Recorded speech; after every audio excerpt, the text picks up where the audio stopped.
WWE land, and there have been some interesting news stories about Vince McMahon's dynamic with Triple H and WWE and TKO in the midst of the transfer of power over to Triple H, the purchase of WWE by TKO.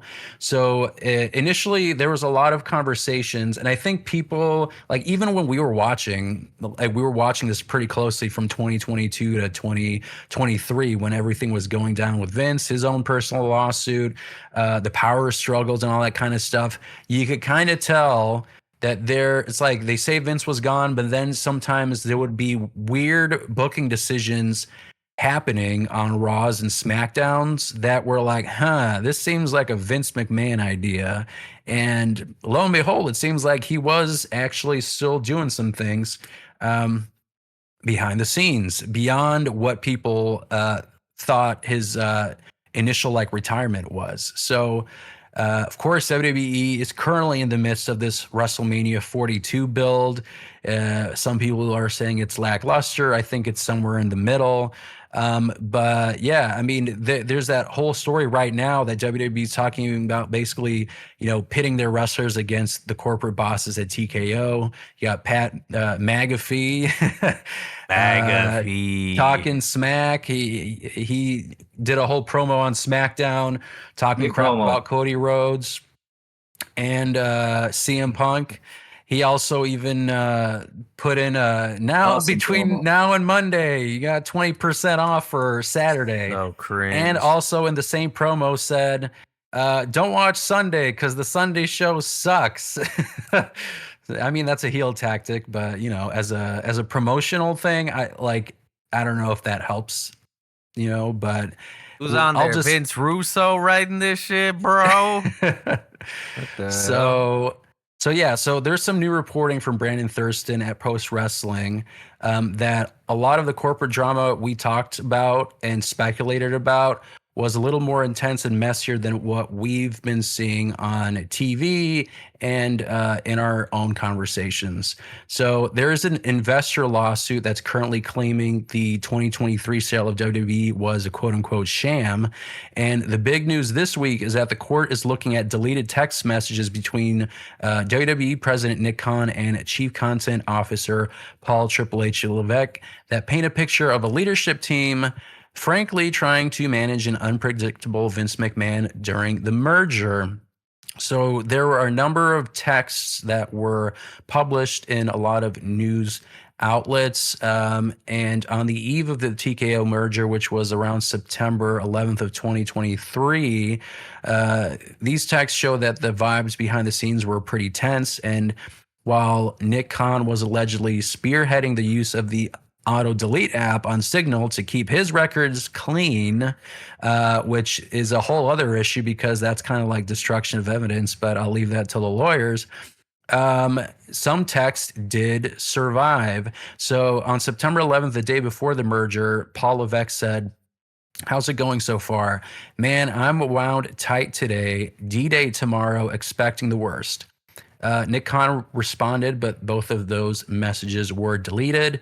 Then on the September 12th, on merger day, despite all the chaos, the two shared a moment of basically like, hey, man, we're doing this, showing solidarity with each other.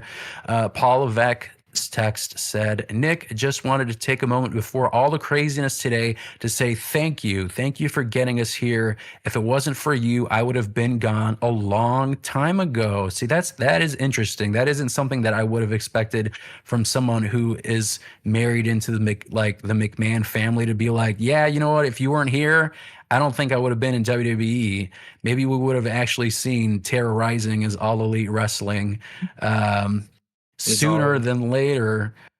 So he was saying, I appreciate you and all you have done and gone through, and I appreciate our friendship. It means the world to me. Nick Khan, this one wasn't deleted. This one said, "You are my guy. You got me here. I want us to do this for 20 years and call it a day. I appreciate and admire you."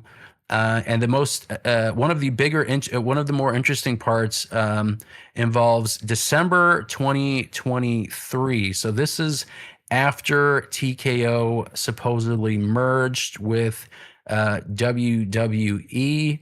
So even though at the time the narrative was Vince McMahon was out of creative, there were text messages that show that Triple H was frustrated that Ari Emanuel, who's the CEO of Endeavor, wasn't actually cutting ties with Vince. So this is from December 10th, 2023. This is Triple H. He says, "The more I think about it, the more I'm kind of disappointed in that Ari convo.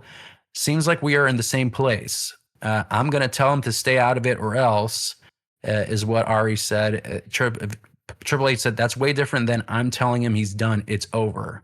Triple H said he's kicking the can down the road. Nick Khan responded, but he deleted the message. Triple H then said, "Between you and I, it feels like they are both backtracking on the he's out narrative. It's back to the, well, if he wants to go to the show now and if he gives notes and wants to have a 30-minute meeting now and then, okay." They said Vince just sent an email rescript for Ari Emanuel. And then Nick Khan said, "Seems off. Let me call him." So even past the merger, December 2023. So this is like right before WrestleMania 40, because I think we knew that WrestleMania 39 that Vince McMahon was still involved in like some of the booking and ideas. And Triple H, he had his own actual comments. So this is him on a podcast of Cody Rhodes, What Do You Want to Talk About, that just came out the other week. So he made some of his own comments regarding the situation of being handed over the creative powers. So this is what Triple H said on the podcast. He said, "I think so." Cody Rhodes was asking when, like when did it start like feeling like real for you with like, the creative and stuff? Was there an actual like timeline? He said, "I think so, though, there was. And again, this is where I'm terrible with times, but it's not like one day here, it's yours and everything else went away, right?" Triple H said, "There were so many aspects of that of, hey, Vince is stepping away, you're going to take his spot, but he's still chiming in. He's still meeting with me all the time. And he's still directing traffic from the side. There's no real clear moment. It's a weird situation. There's no real clear moment for me, but I would consider it that." Yes, he was talking about WrestleMania 40. Triple H also spoke candidly about the difficulty of navigating that transition publicly, particularly when decisions were made that weren't entirely his own while he was being presented as the person in charge. So Triple H said, "The only thing that is difficult in that transition, you're trying to, at the end of the day, when people are like, yeah, but it's your decision, right? You have to defend your position and you have to be able to sell that to people and explain it to them. If it's a little bit not your position or a little bit like, well, why did this happen? You don't want to say, well, because it wasn't totally my decision, not because you don't want to seem like you don't have that power, but you have to position it that way." So he's just implying like, well, there wasn't a clean transfer of power. They officially called him the chief creative officer, but there was this period of time where Vince is still texting him ideas. I'm trying to figure out. There was another one where I think this was also December, where Vince McMahon was gonna head to a Cleveland show for Monday Night Raw, and Triple H was texting Nick Khan being like, "I'm hearing that Vince is coming to Cleveland. The Raw. What's up with that?" And there was another text where this was after CM Punk returned. So this is November 2023. So this is again December 2023, and there was a plane with wrestlers, and apparently Vince McMahon was going to be on that same plane as CM Punk, and they have issues with each other. So Triple H was texting Nick Khan and asking about like, hey, is he going to be on the plane? Is Punk going to be okay with this? That kind of stuff. This was December, that 1 month after CM Punk came back. So there was there was an ongoing power struggle and issues, and they're being sued because on paper, when you're signing the dotted line and everything, and you're saying, okay, this is who this is the person who's leading the product. The shareholders are buying shares because they believe the product is this, but despite what WWE and TKO and all of them were saying, there was still this issue with Vince McMahon being on the sidelines offering advice, kind of still acting as the boss, but not actually written on the dotted line as a boss. So the shareholders are buying stocks and they're not aware of this. That's why they're being sued.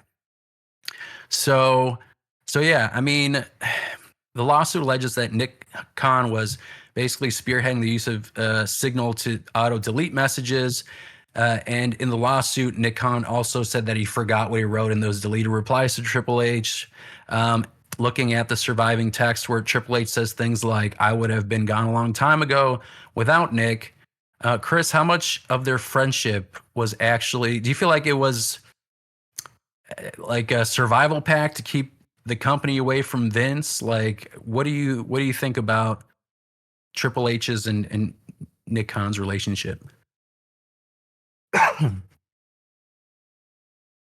I think it might be something like that where it is or was, I guess I will say is some kind of a, all right, well we'll survive this merger, and we'll make use of our partnership here and all that kind of stuff. So I imagine there was a quid pro quo kind of a thing happening there. Yeah. I mean, David, we all praised, I feel like a lot of people were praising Triple H's era that started in like late 2022. But some of these details prove that Vince was basically still messing with the booking well into next year and the latter half of 2023. Do you feel like that kind of changes how you look at the creative quality of that first year of the merger? Nah. Or Triple H's, creative genius, if Vince is involved? I wouldn't say so, because like we don't know how involved was he, and then like to tie up a lot of the loose ends that Vince was leaving behind. Like, of course, somebody was gonna have to tie it up. It's not like they're like, oh, hey, he's gone. Yeah, the bloodline, forget about it. Like, Yeah. and Cody's story, what story? Right. So yeah, I mean, like, I think it'll be hard to actually know like what was Vince's creative direction and what was Triple H's. I mean, Triple H could have totally been like, yeah, sure, I'll take it into consideration, and then just like, Right. sweep it under the rug. Like it's like kids writing to Santa Claus, and they send it to USPS, and it's not actually going to Santa Claus. It's probably going into some kind of I'm not going to say a dustbin, but there's probably some kind of like special place where they keep, all the letters from Santa Claus. So that's the equivalent of what I think Vince's creative suggestions went. So I talked about that text from December, I think it was December 10th, where Triple H realized that Vince is on the same plane as CM Punk, who just returned, and he asked Nick Khan if he thinks that's an issue. And of course, I think Vince was a primary reason why CM Punk left the WWE. And when he signed his contract, I mean, he thought, that it's a whole new place. He just has to deal with Triple H.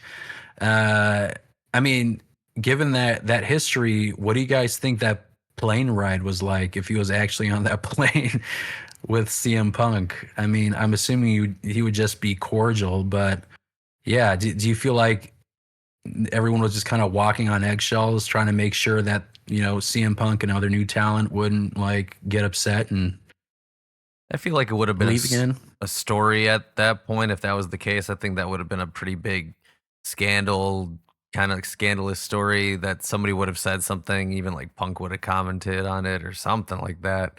But nothing really came of it. So if he was on that plane, meaning Vince, then it was probably just like they were separated and there was not much talking or something like that.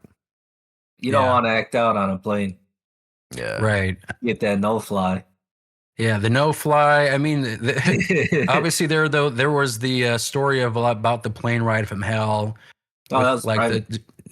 that was, well, Pretty sure. I mean, yeah, but the waitresses obviously didn't like it, or Right.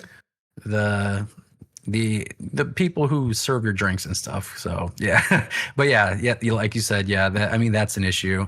So Triple Punk's H, first shit test. what's that? It was Punk's first shit test at his old job. Stress test, singing Yeah, up Willie there you Fair. Like, go. hey, look, here's your old boss. I'm sure how do he you knew that he'd be around and that, like, hey, he's gonna be around a little bit, but not for long. Yeah, I So, feel like that's not something don't that you mind just him. like. Yeah, like not. I feel like that's something you. It's not like something you don't tell him when he's, there. And to be honest, like there was that story where CM Punk went to a show at the Allstate Arena before he was under contract, and he was just trying to like hang out and talk with some of the talent. And I think this was when Vince was still like solidly under boss. He told him to not be there. Right. Hey, gotta go.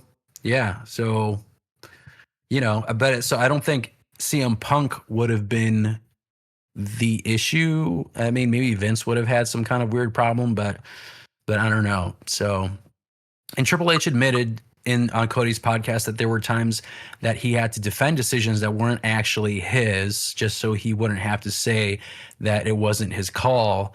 So looking back at 2022, 2023, can you guys remember, like, were there some moments that you felt like was the most un-Triple H moment on TV that he was probably just forced to sell and just be like the human shield for Vince's bad booking decisions? Anything that you think might have not been his decision? Forgot about it already. I mean, I think that the Cody Rhodes losing to Roman Reigns at 39 might have been a Vince McMahon decision. I think in the long run, it was probably the best idea, but I think the initial so I think that was Vince's decision at 39 to have Cody Rhodes lose to Roman Reigns. And I also think when they revisited the feud a year later, that whole through line of Royal Rumble, Cody Rhodes wins the Rumble, he's pointing to Roman Reigns, and halfway through, was it February, where they were like, actually, Cody, you're not going to face Roman Reigns. Like Cody goes out on TV, says, "Oh, I'm not going to face you this year," like out of the blue.